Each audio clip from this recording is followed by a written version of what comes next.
Hello guys, अगर आप लोग कंफ्यूज्ड हो कि आपको अपने ऑटिस्टिक बच्चे को स्कूल में डालना चाहिए या नहीं डालना चाहिए, अगर आपको लगता है कि मेरे बच्चे का अभी तक लैंग्वेज डेवलप नहीं है, कम्युनिकेशन नहीं है, हाइपर एक्टिव है, सिटिंग टॉलरेंस नहीं है, तो क्या ऐसी सिचुएशन में मुझे अपने बच्चे को स्कूल में डालना चाहिए या नहीं डालना चाहिए। बहुत सारे पेरेंट्स डिले कर देते हैं, 7-8 ईयर्स तक बच्चों को स्कूल में नहीं डालते हैं। तो कहीं ना कहीं क्या वो डिसीजन सही है या गलत है, यही सब डिस्कस करेंगे आज के इस वीडियो में। तो सबसे पहले मैं ये बता दूंगा कि मैं खुद अपने बच्चे की शैडो टीचर रही हूँ, स्टार्टिंग से अभी भी हूँ। तो बहुत करीब से मैंने क्लासरूम एनवायरनमेंट को देखा है नॉर्मल बच्चों के बीच में, और नॉर्मल बच्चे और ऑटिस्टिक बच्चे एक साथ क्लासरूम में जब होते हैं तो क्या क्या प्रॉब्लम्स आती हैं, या हमारे ऑटिस्टिक बच्चे क्लास में कैसे धीरे धीरे एडजस्ट होते हैं, क्या क्या कर सकते हैं उनको सेटल करने के लिए। तो यही सब आप लोगों के साथ मैं शेयर करूंगी। आई होप कि मेरा ये एक्सपीरियंस आपको हेल्प करेगा सही डिसीजन लेने के लिए कि बच्चे को स्कूल में डालना चाहिए या नहीं डालना चाहिए। तो बहुत ही सिंपल सा लॉजिक है गाइस। फर्स्ट, उसी एज में आपको अपने बच्चे को स्कूल में डालना है जो एक नॉर्मल बच्चे की एज है। जिस एज में आपका नॉर्मल बच्चा स्कूल में जाता है, उसी एज में ऑटिस्टिक बच्चों को भी स्कूल में भेजना चाहिए। डिले नहीं करना चाहिए। प्री प्राइमरी क्लासेस में प्री प्रेप या प्रेप या फिर नर्सरी केजी में जब आप बच्चों को डालते हो गाइस, तो आपके पास 2 साल, या अगर आपने रिपीट करवा लिया तो लगभग 3 साल का टाइम आपके पास होता है जिसमें आप अपने बच्चे को राइटिंग और रीडिंग सिखा सकते हैं। अब जो प्री प्राइमरी क्लासेस होती हैं गाइस, उसमें इतना ज़्यादा एकेडमिक वर्क नहीं होता है, अल्फ़ाबेट्स ही होते हैं एंड बहुत सारी एक्टिविटीज़ होती हैं, क्राफ्ट वर्क है, म्यूज़िक है, डांस है, पोइम है, खेल कूद है, एक तरह से सोशलाइजेशन बच्चों को सिखाई जाती है। तो उसमें क्या होता है कि हमारे बच्चों को इतना ज़्यादा प्रॉब्लम नहीं आता है। हालांकि उनकी हाइपर एक्टिविटी ये सब चीज़ें प्रॉब्लम करती हैं, लेकिन दूसरे बच्चों का एकेडमिक ज़्यादा अफेक्ट नहीं होता है। तो धीरे धीरे हम लोग ट्राई कर सकते हैं कि उसमें उस 3 इयर्स के टाइम में हम अपने बच्चे को सेटल करें।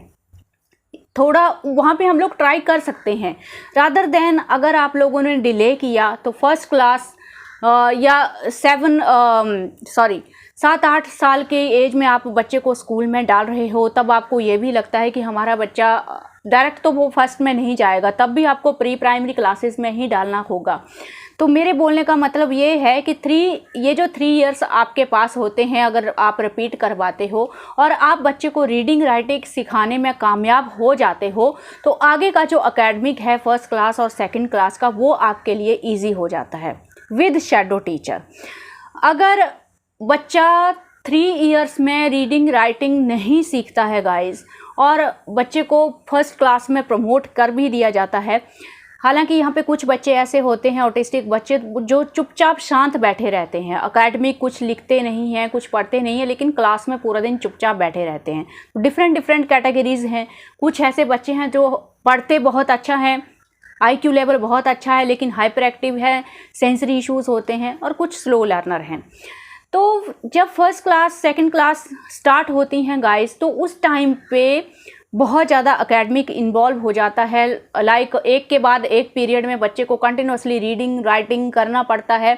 अब अगर आपके बच्चे को रीडिंग राइटिंग नहीं आता है, तो और आप शैडो टीचर बन के भी बैठे हो अपने बच्चे के साथ, या किसी और को भी आपने बिठाया है, तो आपके लिए बहुत बड़ी मुश्किल हो जाएगी गाइस। इतने घंटे, इवन आप हाफ टाइम भी अपने बच्चे को रखोगे और बच्चा रीडिंग राइटिंग नहीं करता है, तो वो करेगा क्या क्लास में जाके? वो नहीं बैठ पाएगा। आप एज ए मदर या एज ए शैडो टीचर भी आप उसको हैंडल नहीं कर पाओगे। ऑब्वियसली क्लास में आप उसको और तरीके से मैनेज कर ही नहीं सकते हो। आपके पास एक ही ऑप्शन है कि आप बार बार उसको ब्रेक देके क्लासरूम से बाहर लेके जाओ। लिसनिंग इतना अच्छा नहीं होता है बच्चों का कि अगर राइटिंग नहीं करते हैं तो वो जस्ट टीचर को लिसन ही करते रहें, सुनते रहें और नॉलेज गेन करें, तो वो चीज़ भी बहुत मुश्किल होती है स्टार्टिंग में। तो अगर आपका बच्चा रीडिंग राइटिंग करता है तो वो रीडिंग राइटिंग में इन्वॉल्व रहेगा। भले ही वो पूरा ना लिखे, थोड़ा थोड़ा बीच में लिखता रहे, तो आपको एज ए शैडो टीचर उसको मैनेज करने में हेल्प होगा। तो reading writing main, I think main criteria है।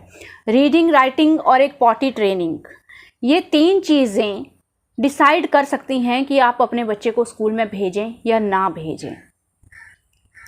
तो मेरे हिसाब से तो अगर मैं अर्नब की बात करूं गाइस, तो प्री प्राइमरी क्लासेस से स्टार्ट होने से पहले ही मैंने उसको राइटिंग सिखा दिया था।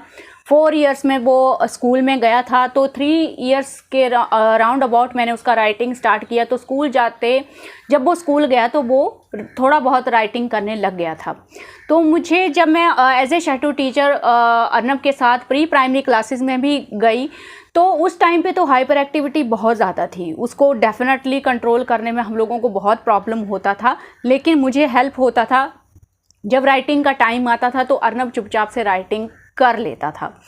तो बीच बीच में उसको खेल कूद की ब्रेक देके और बीच बीच में राइटिंग करा के हम लोगों के लिए थोड़ा सा इजी हो गया उसका स्कूलिंग जो है वो स्मूथली चलाने के लिए। और अभी भी सेम चीज़ वही है, वो रीडिंग राइटिंग अच्छे से करता है, एक के बाद। अभी तो स्कूल में मतलब लगातार पीरियड्स में राइटिंग होती है, तो वो लिखता रहता है, तो मुझे कुछ भी प्रॉब्लम नहीं होता है। तो आई थिंक ये 3 चीज़ें हैं जिनके बेस पे आप डिसाइड कर सकते हो कि मुझे स्कूल भेजना चाहिए या नहीं भेजना चाहिए। तो 3 इयर्स तक आप ट्राई करो कि मैं अपने बच्चे को, बहुत ज़्यादा टाइम है गाइस, 3 इयर्स बहुत ज़्यादा टाइम है। आप बहुत ईजली, और इवन टाइम भी लगेगा तो भी ये गोल आप अचीव कर लोगे। रीडिंग आपको कैसे सिखाना है स्टार्टिंग में, ये इसके ऊपर मैंने बहुत ही एक डिटेल्ड वीडियो बनाया है। यही स्टेप मैंने अर्नब के लिए फॉलो किए थे, और कोई मतलब क्वेश्चन ही नहीं है कि वो स्टेप अगर आप फॉलो करो और आपके बच्चे को रीडिंग ना आए। वो डेफिनेटली आप वो स्टेप फॉलो करके अपने बच्चे को रीडिंग स्टार्टिंग से ही सिखा सकते हो। और अगर आपको चाहिए तो इस वीडियो का लिंक आपको डिस्क्रिप्शन बॉक्स में मिल जाएगा। तो अब बात करते हैं ब्लैक बोर्ड कॉपी, जो कि एक मेन क्राइटेरिया है। बहुत ही मतलब एक बोल सकते हैं कि ऐसी चीज़ है जिससे हम अपने बच्चों को क्लासरूम में एंगेज कर सकते हैं।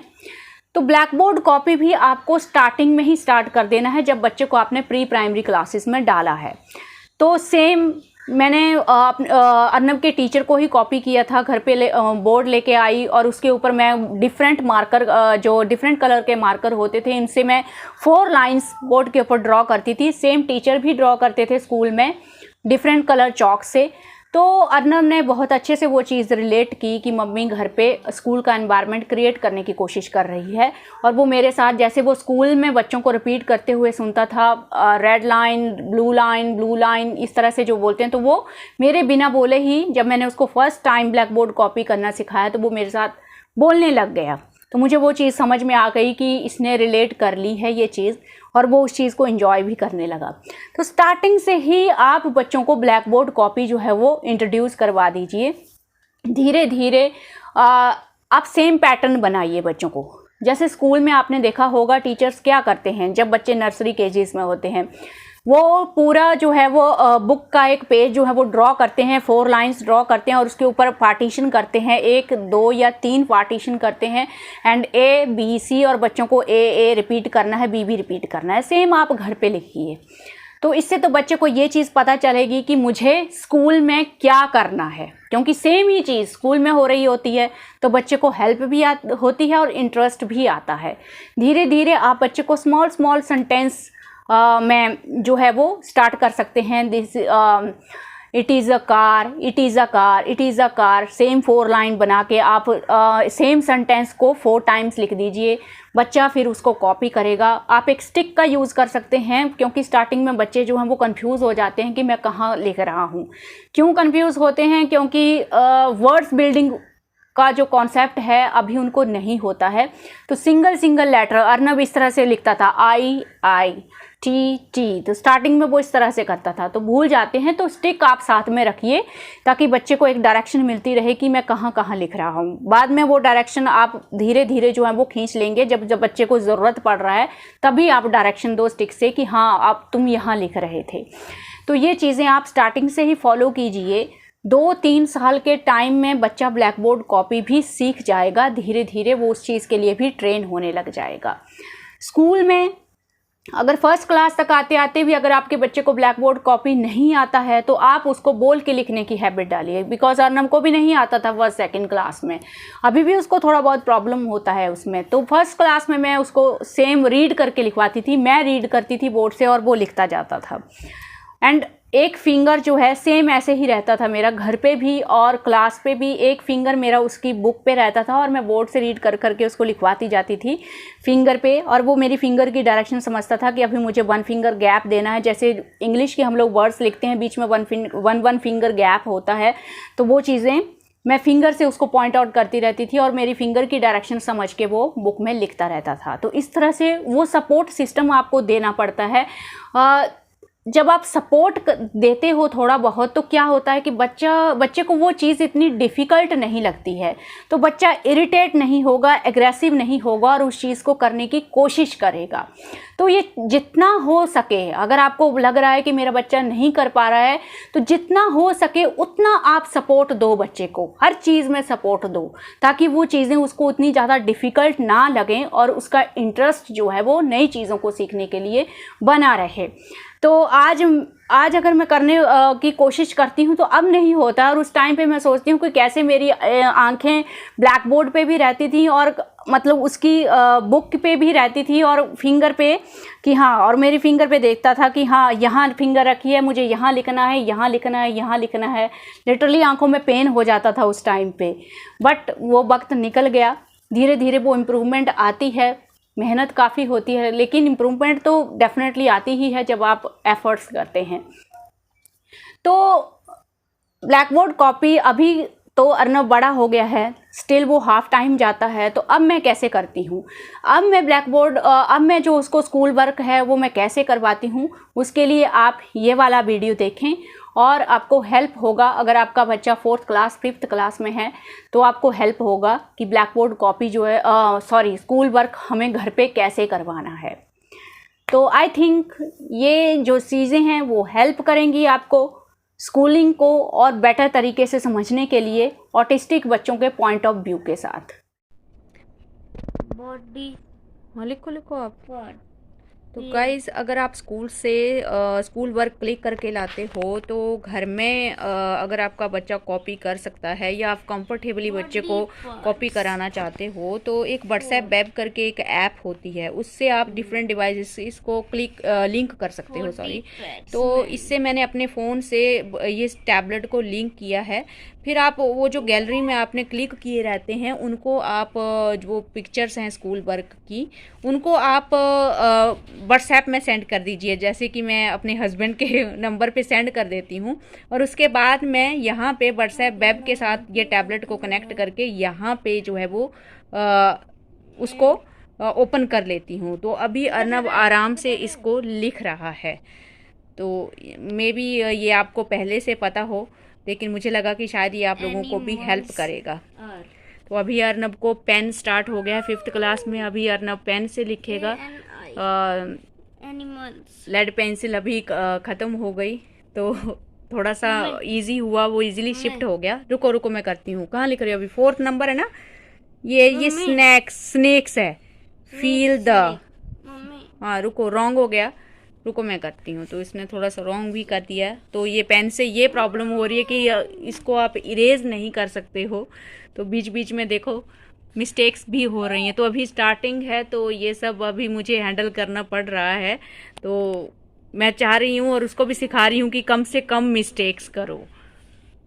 तो अभी समझ तो रहा है, बहुत संभल के लिख रहा है अभी लेकिन फिर भी मिस्टेक्स हो रहे हैं, स्पेशली यहाँ से, क्योंकि बहुत स्मॉल लिखा है तो कॉपी करना उसके लिए थोड़ा सा डिफ़िकल्ट भी हो रहा है। लेकिन हैबिट डालेंगे तो धीरे धीरे वो इस चीज़ को सीख जाएगा और मेरे लिए भी थोड़ा इजी होगा कि उसको पकड़ के मुझे बैठना नहीं पड़ेगा स्कूल वर्क कराने के लिए। तो इसीलिए मैं धीरे धीरे उसको हैबिट डाल रही हूँ कि वो इसमें ट्रेंड हो जाए। यार कॉल्ड आगे लिख लो। CALLED called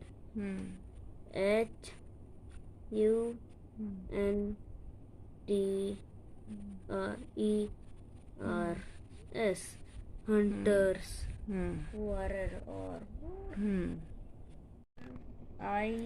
AMALS एनिमल्स ऐसे करना। नहीं नहीं, आप रहने दो, जैसे है वैसे ही लिखो। Animals that hmm THAT that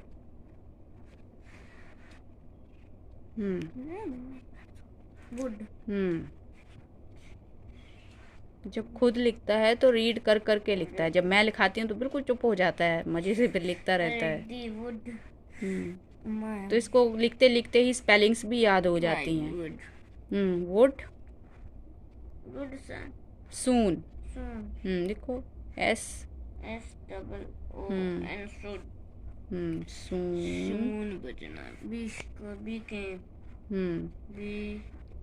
BE देखो क्या है। BEC OME become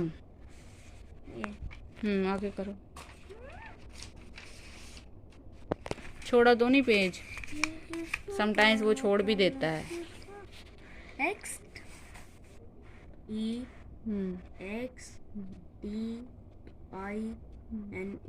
EXTINET extinct नए नए वर्ड्स आ रहे हैं अभी।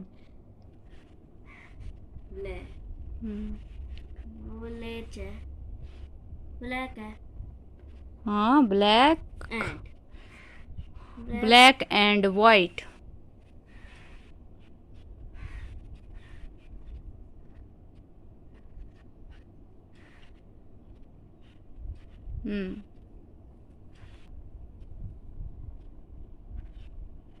धीरे धीरे लिखो, आराम से।